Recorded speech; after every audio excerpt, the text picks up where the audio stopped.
County, which has seen fast-moving floodwaters as well. For that, we want to go live to KCRA3's Michelle Bandour, who is in Cameron Park. Michelle, what's happening there right now? Brittany, good evening. We are actually inside the evacuation zone here in Cameron Park, and I'm told by sheriff's deputies that there is nearly 150 people who are under mandatory evacuation orders. If you take a look over here, there are some family members showing up at this home, bringing in sandbags to put sandbags around their house. I talked to the homeowner a little bit earlier. He told me that they've got water in at least 3 rooms inside the house, so they've rallied the troops to bring those sandbags here. And also, this area is without power, and as you can see, there's actually PG&E crews here working to restore power here. Now, I'm told earlier in the day this water's actually receded. They said, neighbors tell me that there was just water rushing, more than half a foot, they believe, bringing in logs and debris, rushing through garages, breaking down fences because the water is just so powerful. And if we can, really quick, I want to show you, we are by Deer Creek. And just want to show you how fast the water is moving over here. You can see that the water had rushed through here earlier with all of the sticks and the debris lined up here at this guardrail because it had rushed here earlier. And so now you can just see now the water is just flowing so quickly through Deer Creek here.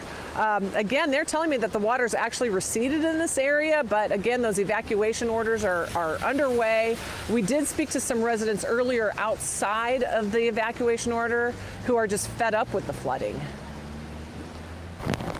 Hours before El Dorado County authorities ordered evacuations, some Cameron Park residents already made the decision to leave. It's just destroying everything. It's all up underneath the house. The water surrounds Tammy Graham's home on Chelsea Road. She grabbed her 3 cats and her mother. She's bedridden. She's on oxygen and everything. And so now we're going to a different hotel because our book's solid there.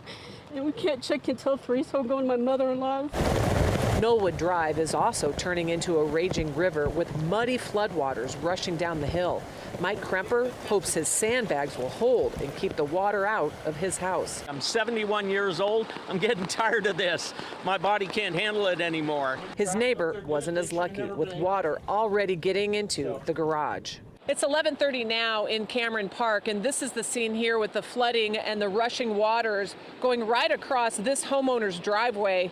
Looks like they're not going to be going anywhere anytime soon. We're in a world of hurt around here, and the county needs to fix this problem.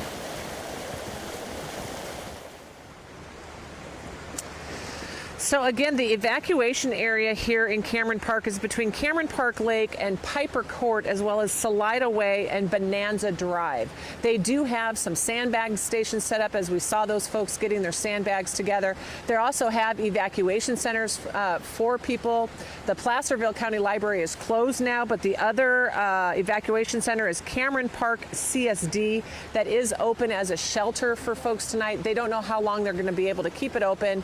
And again, we did talk to these residents on this block, though. They're staying put, Brittany. They just want to keep an eye on things and are not going to leave at this point.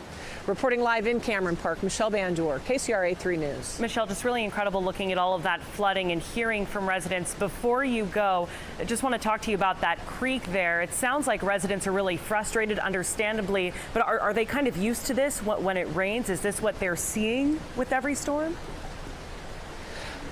Yeah, we did talk to some residents, and they say it's really unusual to have, mandatory evacuation orders for their area. They're also telling me they have not seen water like this before. They have not seen the water come up so quickly and as much water as there is that is just, turning into raging rivers, as they've described it.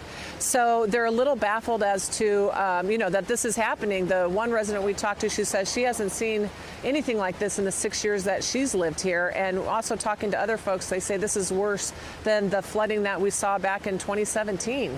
So, folks are just going to have to, stay safe tonight and have their New Year's Eve celebrations at home.